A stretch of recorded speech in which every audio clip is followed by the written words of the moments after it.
మా national Telugu Desam party president గారు ఈరోజు నాకు ఈ అవకాశం కల్పించారు. అలాగే national working party president Nara Lokesh గారు అదేవిధంగా నా మీద ఒక ట్రస్ట్ పెట్టుకొని ఈరోజు ఈ జాబ్ని ఇంట్రెస్ట్ చేశారు.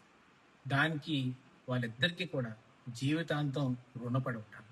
ఈరోజు తెలుగుదేశం పార్టీని నమ్ముకొని ఉంటే, తెలుగుదేశం పార్టీ కోసం జెండా స్కంధాల మీద పెట్టుకొని పనిచేస్తే ఈరోజు ఈ ఫలితం దక్కుతుంది అనేది ప్రతి కార్యకర్తకి చెప్పడానికి నేను గర్వపడుతున్నాను. ఈరోజు కార్యకర్తలందరూ కూడా ఆ 5 ఏళ్ళు అపోజిషన్లో ఉన్నప్పుడు ఎంతో కష్టపడ్డారు, ఎన్నో సహకారం చేశారు, ఎంతో మంది ప్రాణత్యాగాలు చేశారు, ఎంతో మంది బాధలు పడ్డారు. వాళ్ళందరికీ కూడా నారా లోకేష్ గారు, నారా చంద్రబాబు నాయుడు గారు ప్రతి ఒక్క వేదిక మీద ఒకటే మాటిస్తున్నారు: కష్ట సమయాల్లో నిలబడినోడికి పార్టీ ఎప్పుడు నిలబడుతుంది అన్నది ఈరోజు అది ఉదాహరణ.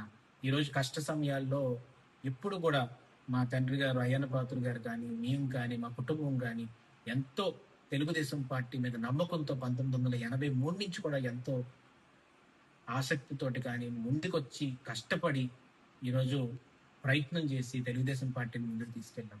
అది గుర్తు పెట్టుకొని ఈరోజు నారా చంద్రబాబు నాయుడు గారు నేషనల్ పార్టీ ప్రెసిడెంట్ టీడీపీకి, ఈరోజు పల్లా శ్రీనివాస్ గారు స్టేట్ పార్టీ ప్రెసిడెంట్, అలాగే నారా లోకేష్ గారు వర్కింగ్ పార్టీ ప్రెసిడెంట్, అందరూ కూడా ఈరోజు కూర్చొని ఈ నిర్ణయం తీసుకోవడం అనేది నేను ఆజన్మాంతం తెలుగుదేశం పార్టీకి, నారా చంద్రబాబు నాయుడు గారికి, నారా లోకేష్ గారికి, అలాగే మా పార్టీ ప్రెసిడెంట్ పల్లా శ్రీనివాస్ గారికి అందరికీ కూడా హృదయపూర్వక కృతజ్ఞతలు, నమస్కారాలు తెలుపుకుంటున్నాను. దాంతోపాటు తెలుగుదేశం పార్టీ నికాసైన నిజాయితీ అయిన కార్యకర్తలు గ్రామాల నుంచి కూడా ఎంతో మంది ఎంతో అభిమానంతో మేమందరం కూడా తెలుగుదేశం పార్టీ కుటుంబం, దానికి నందమూరి తారక రామారావు గారు ఏ ముహూర్తాన్ని పార్టీ పెట్టి ఒక శుభ సూచకంతో ఈ పార్టీని మొదలు పెట్టారో లేదు తెలియదు.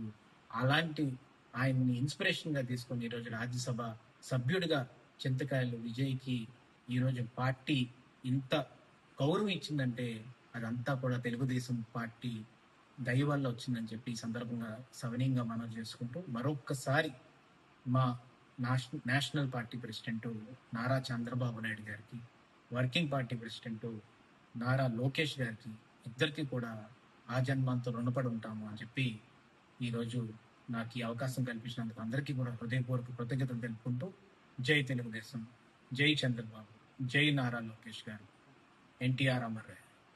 Thank you.